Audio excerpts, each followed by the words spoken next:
This is Divakar and welcome to इजोटी science. आज हम केमिस्ट्री का first chapter chemical reactions and equations की एक्टिविटी नंबर 1.7 को डिस्कस करेंगे, जो बहुत इंपॉर्टेंट एक्टिविटी है और इससे बहुत बार क्वेश्चंस पूछे जाते हैं लगभग हर साल। ठीक है, तो इससे पहले हम जितनी भी एक्टिविटीज हैं सबको कवर कर चुके हैं, सबकी लिंक डिस्क्रिप्शन में गिवन है।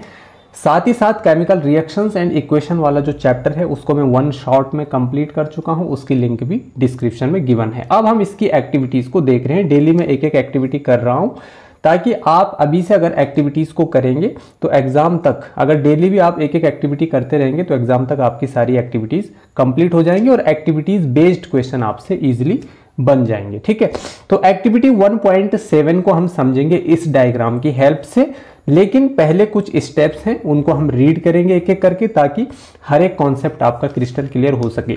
तो सबसे पहले आपको क्या करना है, टेक अ प्लास्टिक मग। आपको एक प्लास्टिक मग लेना है, उस पर ड्रिल मशीन से आपको 2 होल करने हैं उसके नीचे, उसके बेस पर। ठीक है, और उस पर रबर स्टॉपर्स आपको क्या करने, लगा देने। ठीक है ना, तो ये है आपका प्लास्टिक मग। यहां पर आपको 2 क्या करने, होल करने हैं।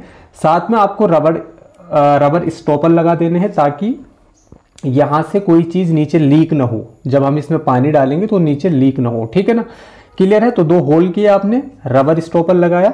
उसके बाद अगले स्टेप में आपको क्या करना है, insert carbon electrodes in these rubber stoppers, है ना। इन रबर स्टॉपर्स पे आपको नीचे से क्या करना है, कार्बन की रॉड लगानी है, ग्रेफाइट की रॉड लगानी है ना। ग्रेफाइट कार्बन का एक ऐसा एलोट्रॉप है जो इलेक्ट्रिसिटी को कंडक्ट कर सकता है। तो इलेक्ट्रिसिटी को कंडक्ट करने के लिए हम यहाँ पर ये जो ब्लैक कलर का आपको दिख रहा है, ये क्या है, ग्रेफाइट की रॉड है, यानी कि कार्बन रॉड है। ग्रेफाइट मतलब कार्बन ही होता है, कार्बन का एक एलोट्रॉप होता है, जैसे डायमंड भी होता है। ठीक है, तो ग्रेफाइट एक अच्छा कंडक्टर होता है इलेक्ट्रिसिटी का, इसलिए हमने यहाँ पर ग्रेफाइट को फिट कर दिया। ओके, तो क्या किया आपने, ड्रिल मशीन से आपने इस पे 2 होल किए, रबर स्टॉपर लगाया और इन रबर स्टॉपर्स पे आपने कार्बन की रॉड क्या कर दी, फिट कर दी। ठीक है, उसके बाद अगले स्टेप में आपको क्या करना है, connect these electrode to a 6 volt battery. 6 volt की डीसी बैटरी से आपको इनको कनेक्ट करना है। डीसी डायरेक्ट करंट होता है, डीसी मतलब, तो देखो बैटरी में जो अल्टरनेट करंट होता है ना, अल्टरनेट की करंट वॉल्यूम, उसकी जो वैल्यू होती है वो चेंज होती जाती है। मतलब कभी रिएक्शन इधर से इधर होगी तो कभी इधर से इधर होगी। ठीक है ना, जैसे यहां पर हम वाटर को तोड़ रहे हैं इलेक्ट्रिसिटी की हेल्प से, तो किस में टूटेगा, H2 प्लस O2 में टूटेगा, H2 प्लस O2 में टूटेगा। तो कभी H2O से H2 प्लस O2 बनेगा, तो कभी दोनों कंबाइन करके H2O बनाएंगे, अगर अल्टरनेटिंग करंट यहां पर होगा तो। ठीक है, ऊपर नीचे होती है इसकी वैल्यू, लेकिन डायरेक्ट करंट में ऐसा नहीं होता है, ये इसकी जो वैल्यू होती है वो कांस्टेंट होती है। और वैसे भी बैटरी जो होती है उसमें AC यानी अल्टरनेटिंग करंट जो होता है उसको स्टोर नहीं कर सकते हैं। ठीक है ना, तो यहां पर 6 वोल्ट की डीसी बैटरी हमने क्या कर दी, कनेक्ट कर दी। ठीक है, अब जो बैटरी है ना, बैटरी का जो ये वाला टर्मिनल है, बैटरी का जो प्लस टर्मिनल है उसको हम बोलेंगे एनोड, और बैटरी का जो माइनस टर्मिनल है उसको हम बोलेंगे कैथोड। उसको हम क्या बोलेंगे, कैथोड बोलेंगे। तो इलेक्ट्रोड को बैटरी, एक इलेक्ट्रोड को आपको एनोड से जोड़ना है और एक को आपको कैथोड से जोड़ना है। क्लियर है इतना?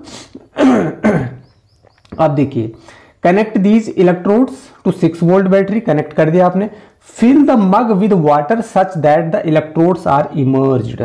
इसके बाद आपको मग में पानी भरना है, इतना पानी भरना है आपको मग में कि जो ये ब्लैक कलर के आपको इलेक्ट्रोड्स दिख रहे हैं, ग्रेफाइट रॉड दिख रही है आपको, ये इसमें इमर्ज हो जाए, डूब जाए, इस तरीके से आपको पानी भरना है। क्लियर है इतना? चलिए, add a few drops of dilute sulphuric acid in the water. उसके बाद आपको वाटर में ना डाइल्यूट सल्फ्यूरिक एसिड की कुछ ड्रॉप्स क्या करनी है, फिल करनी है। डाइल्यूट सल्फ्यूरिक एसिड मतलब हो गया जिसमें एसिड कम है और वाटर की कंसेंट्रेशन कम है, उसको डाइल्यूट बोलते हैं।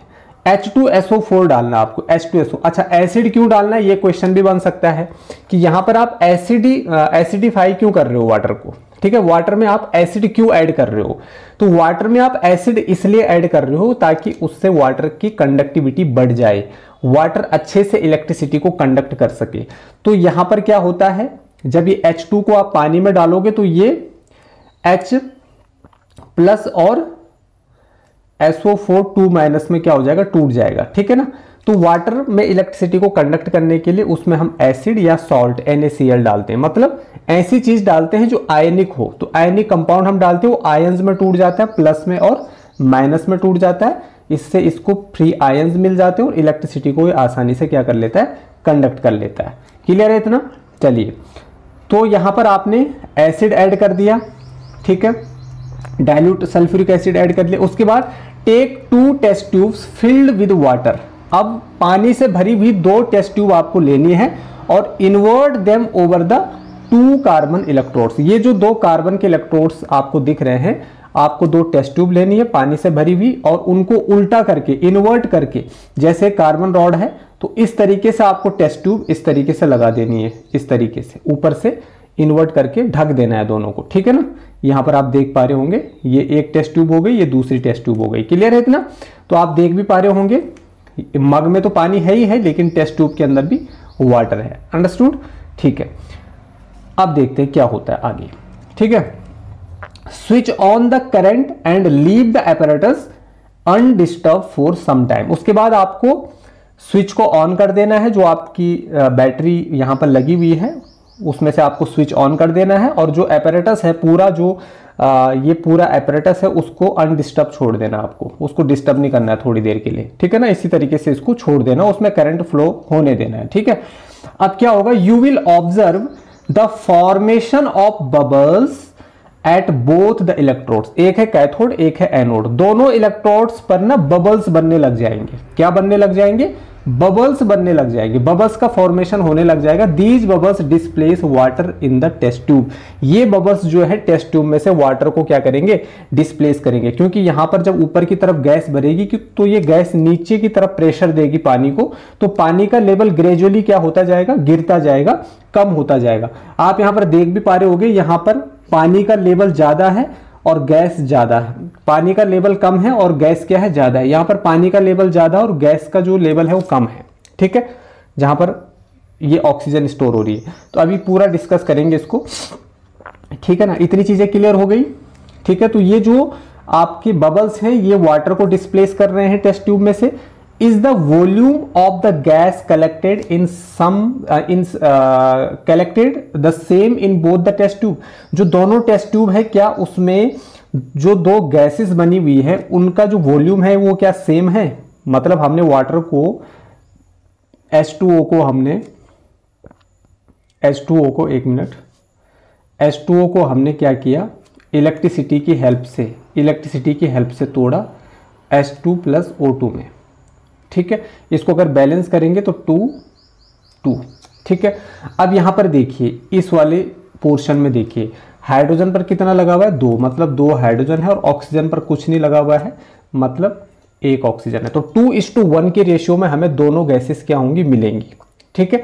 हाइड्रोजन का वॉल्यूम 2 होगा, ऑक्सीजन का वॉल्यूम 1 होगा। क्लियर है? अच्छा, तो यहां पे क्या होगा, क्या दोनों का वॉल्यूम सेम होगा दोनों टेस्ट ट्यूब में? इसका आंसर आपको बताना है। Once the test tubes are filled with the respective gases, जब रिस्पेक्टिव गैसेस से मतलब हाइड्रोजन और ऑक्सीजन नामक गैसेस से दोनों टेस्ट ट्यूब फिल हो जाएंगे, तो आपको केयरफुल होकर के टेस्ट ट्यूब को रिमूव करना है। एंड उसके बाद आपको क्या करना है, test tubes gases 1 by 1 bringing a burning candle close to the mouth of the test tubes. Test tube के माउथ पर आपको बर्निंग कैंडल लानी है, और उसके बाद इस स्टेप को आपको बड़े ही सावधानी से करना पड़ेगा। This step must be performed carefully by the teachers, okay. तो what happens in each case में क्या होता है, and which gas is present in each test tube, और दोनों टेस्ट ट्यूब में कौन सी गैस है। अब दोनों टेस्ट ट्यूब में कौन सी गैस कलेक्ट हुई है, इसके लिए हमें दोनों टेस्ट ट्यूब के माउथ पर क्या लेकर जाना पड़ेगा, बर्निंग कैंडल लेकर के जाना पड़ेगा। क्लियर है इतना? तो ये स्टेप आपको समझ में आ गए। आपने एक ड्रिल मशीन ली, दोनों पर मग पर आपने ड्रिल मशीन से क्या किया, 2 होल किए, उसमें फिर आपने रबर स्टॉपर लगाया ताकि कोई चीज़ नीचे लीक ना हो। उसके बाद आपने ग्रेफाइट की रॉड उसमें इंसर्ट करी। ग्रेफाइट रॉड इंसर्ट करने के बाद आपने इतना पानी इसमें ऐड किया कि ये दोनों रॉड जो है वो इमर्ज हो जाए, डूब जाए। उसके बाद आपने क्या किया, 2 पानी से भरी हुई 2 टेस्ट ट्यूब को इसमें क्या किया, इन दोनों रॉड के ऊपर इस तरीके से फिट कर दिया, इन्वर्ट करके लगा दिया, ठीक है। अब उसके बाद आपने डाइल्यूट सल्फ्यूरिक एसिड को ऐड किया पानी में, ताकि पानी की कंडक्टिविटी बढ़ सके, ठीक है, वो आयंस उसको प्रोवाइड कर देगा और ईजिली जो है प्लस से माइनस की तरफ आपका जो करंट है फ्लो करने लग जाएगा। करंट जो है प्लस से माइनस की तरफ फ्लो करता है, बैटरी के प्लस टर्मिनल से माइनस टर्मिनल की तरफ फ्लो करता है। ठीक है, अच्छा, अब जो बैटरी का जो एनोड वाला इलेक्ट्रोड है, एनोड वाला जो पोर्शन है, उस पर बनने वाली जो गैस होगी, ध्यान से समझना, उस पर बनने वाली गैस होगी ऑक्सीजन, और कैथोड का मतलब हो गया माइनस, एनोड मतलब हो गया प्लस। क्लियर है? तो यहां पर बनने वाली गैस कौन सी होगी? प्लस पर, प्लस इलेक्ट्रोड पर जो गैस बनेगी, पॉजिटिव इलेक्ट्रोड पे जो गैस स्टोर हो रही है, कलेक्ट हो रही है, दैट इज ऑक्सीजन। और जो माइनस इलेक्ट्रोड पर, नेगेटिव इलेक्ट्रोड पर जो गैस यहां पर कलेक्ट हो रही है, दैट इज हाइड्रोजन। ठीक है, आप देख पा रहे हो यहां पर ना स्पेस ज्यादा है, मतलब गैस यहां पे ज्यादा है, वाटर का लेवल कम है और गैस ज्यादा भरी हुई है। तो यहां पर हाइड्रोजन का जो वॉल्यूम है वो कितना है? 2 है, और यहां पर ऑक्सीजन का वॉल्यूम 1 ही है, क्योंकि यहां पे वाटर का लेवल ज्यादा है और गैस जो है वो क्या है? कम है। समझ आया? तो यहां पर देख पा रहे हैं आप, यहां से क्वेश्चन किस तरीके से यहां पे बनेंगे। ठीक है, तो यहां पर क्वेश्चन एक तो यही बनेगा कि भैया जो बैटरी का पॉजिटिव टर्मिनल है यानी कि एनोड है, उस पर कौन सी गैस बन रही है, उस पर कौन सी गैस कलेक्ट होती है? ऑक्सीजन। ठीक है, अब ये कैसे पता चला कि इस पर ऑक्सीजन और इस पे हाइड्रोजन, ये कैसे पता चला? तो इसके लिए हम बर्निंग कैंडल ले गए। जब हमने इन टेस्ट ट्यूब को बाहर निकाला तो इन टेस्ट ट्यूब के माउथ पर हम बर्निंग कैंडल ले गए। अब अगर कैंडल ब्राइटली जल रही है, बहुत तेजी से उसमें आग जल रही है, तो मतलब आप उसको कौन सी टेस्ट ट्यूब की तरफ ले गए? जिसके अंदर ऑक्सीजन है, क्योंकि ऑक्सीजन जो है ना वो क्या करता है? कंबशन में हेल्प करता है, कंबशन में हेल्प करता है, किसी भी चीज को जलाने में क्या करता है? हेल्प करता है, इसलिए वो ब्राइटली जलने लग जाती है। और हाइड्रोजन वाली टेस्ट ट्यूब की तरफ जब आप उसको ले जाओगे तो ये गैस ना पॉप साउंड के साथ क्या होगी? जलेगी। पॉप साउंड कैसे होता है? इस तरीके से होता है, देख दो, इस तरीके से पॉप साउंड होता है। तो पॉप साउंड के साथ हाइड्रोजन गैस बर्न करती है, ये हम जानते हैं, तो उसमें क्या होती है? हाइड्रोजन गैस होती है। इस तरीके से हम पता करते हैं, ठीक है ना, with the help of burning candle. ठीक है, तो कैथोड पर बनने वाली गैस हाइड्रोजन है, एनोड पर बनने वाली गैस ऑक्सीजन है। और रिएक्शन कैसे होगी आपकी? रिएक्शन होगी आपकी H2O को आपने देखो, जब डिकम्पोजिशन हीट की हेल्प से होता है तो उसको थर्मोलाइसिस बोलते हैं, और जब डिकम्पोजिशन आपका इलेक्ट्रिसिटी की हेल्प से होता है तो उसको बोलते हैं इलेक्ट्रोलाइसिस, और जब लाइट की हेल्प से होता है तो उसको बोलते हैं फोटोलाइसिस। उससे रिलेटेड भी एक्टिविटी आएगी, उसको भी डिस्कस करेंगे। ठीक है, तो यहां पर 2H2O मॉलिक्यूल आपने लिए, चलो इसको अभी हटा दो, बैलेंस करते टाइम आ जाएगा। H2O को आपने इलेक्ट्रिसिटी दी, क्या दी? इलेक्ट्रिसिटी दी, तो ये H2 प्लस O2 में क्या हो गया? टूट गया।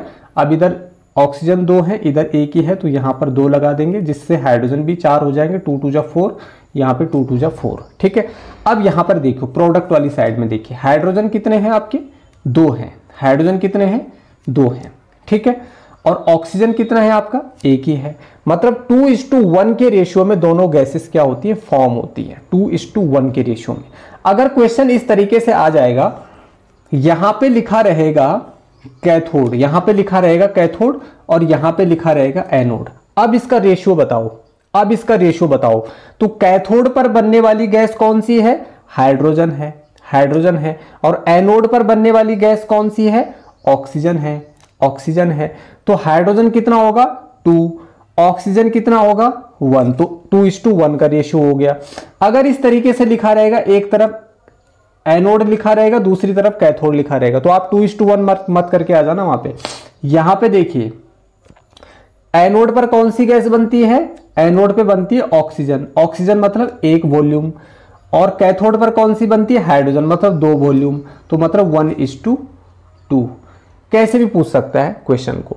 कुल मिला के बात यह है कि हाइड्रोजन का जो वॉल्यूम होगा वो 2 होगा, और ऑक्सीजन का जो वॉल्यूम होगा वो 1 होगा। 2:1 के रेशियो में दोनों चीजें यहां पे फॉर्म होंगी। क्लियर है?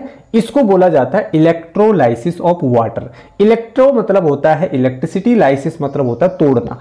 इलेक्ट्रिसिटी के इलेक्ट्रिसिटी की हेल्प से जब हम वाटर को तोड़ते हैं, H2O को जब हम H2 और O2 में तोड़ते हैं, हाइड्रोजन और ऑक्सीजन में तोड़ते हैं, तो उसको हम बोलते हैं इलेक्ट्रोलाइसिस ऑफ वाटर। वाटर का इलेक्ट्रोलाइसिस। डायरेक्ट क्वेश्चन पूछा जाता है कि आप इलेक्ट्रोलाइसिस से क्या समझते हैं, एक एक्टिविटी या एक एक्सपेरिमेंट के द्वारा समझाइए। ठीक है, अब इस पर देखिए क्वेश्चन किस तरीके से बन सकते हैं। सबसे पहला है कि what is electrolysis of water. Electrolysis of water से आप क्या समझते हैं? Electrolysis of water is the process of using electricity to split water into hydrogen and oxygen gas, है ना। इलेक्ट्रिसिटी की हेल्प से वाटर को H2O को H2 और O2 में तोड़ने की जो प्रोसेस है हम उसको क्या बोलते हैं, इलेक्ट्रोलाइसिस ऑफ वाटर बोलते हैं। अगला क्वेश्चन है why is double the amount of gas collected in one of the test tube in the electrolysis of water experiment, name this gas.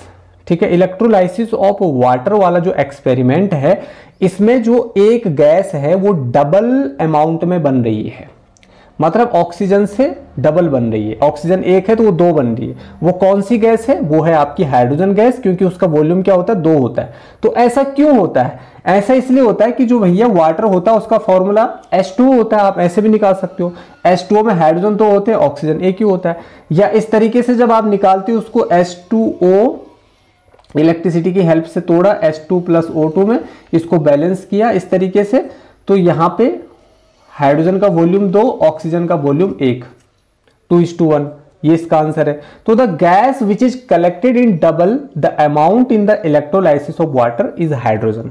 जिसका अमाउंट डबल होता है, ट्वाइस होता है, उसको हम, वो कौन सी गैस है, हाइड्रोजन है। This is because water contains 2 part of hydrogen, क्योंकि वाटर 2 पार्ट ऑफ हाइड्रोजन इसमें होते हैं, हाइड्रोजन के 2 पार्ट होते हैं as compare to only 1 part of oxygen element, और ऑक्सीजन एलिमेंट का केवल एक ही पार्ट होता है। क्लियर है इतना? तो इस टाइप के क्वेश्चन यहां से बनते हैं। अगला क्वेश्चन क्या बन सकता है कि what will happen if burning candle is brought close to the mouth of the test tube in the electrolysis of water experiment. Electrolysis of water experiment जो अभी हमने आपको बताया, उसमें जब हम दोनों टेस्ट ट्यूब के पास में, उनके माउथ पर जब हम बर्निंग कैंडल को लेकर के आते हैं तो क्या होता है। तो सबसे पहले देखिए when a burning candle is brought near the mouth of the test tubes, the gas in test tube burns rapidly. ये है मेकिंग आपका अ पॉपिंग साउंड, ठीक है ना। पॉपिंग साउंड के साथ जो गैस जल रही है that is hydrogen. Little explosion, मतलब छोटा सा धमाका होता है वहां पे, ठीक है। तो क्या होता है, छोटा सा धमाका होता है, पॉप साउंड के साथ एक गैस जलती है एक टेस्ट ट्यूब में, और दूसरे में क्या होता है, when burning candle is taken near the mouth of another test tube, जब दूसरी टेस्ट ट्यूब के माउथ पर हम कैंडल को लेकर के जाते हैं तो वो कैंडल जो है स्टार्ट्स बर्निंग ब्राइटली, बहुत ब्राइटली जलने लगती है, उसका जो फ्लेम होता है वो बहुत ब्राइटली जलने लगता है। इससे हमें क्या पता चलता है कि इसमें ऑक्सीजन है, क्योंकि ऑक्सीजन चीजों को जलाने में हेल्प करता है, कंबशन में क्या करता है, ये हेल्प करता है। ऑक्सीजन के बगैर कोई भी चीज नहीं जल सकती है। समझ आया? तो एक में हाइड्रोजन और एक में आपका ऑक्सीजन। हाइड्रोजन का वॉल्यूम 2 होगा, ऑक्सीजन का वॉल्यूम 1 होगा। ये सबसे इंपॉर्टेंट चीज थी इलेक्ट्रोलाइसिस ऑफ वाटर में। समझ आया? तो इस तरीके के क्वेश्चंस यहां से क्या होते हैं, बनते हैं। क्लियर है इतना? तो आई होप ये आपको क्लास अच्छी लगी होगी, समझ में आई होगी। कोई डाउट है तो आप कमेंट में पूछ सकते हैं। और बायो के 5 लेक्चर्स कंप्लीट हो चुके हैं 1 शॉट में। केमिस्ट्री का भी 1st और 2nd चैप्टर कंप्लीट हो चुका है, 3rd चैप्टर का भी एक जो लेक्चर है वो मैं प्रोवाइड कर चुका हूं। सबकी लिंक आपको डिस्क्रिप्शन में मिल जाएगी, वहां से आप देख सकते हैं। ठीक है ना? तो तब तक के लिए आप रिवीजन करते रहिए, क्योंकि रिवीजन से अच्छी डिवीजन बनती है, और चीज़ों को अभी से लर्न करना सीखिए। ठीक है? Thanks for watching.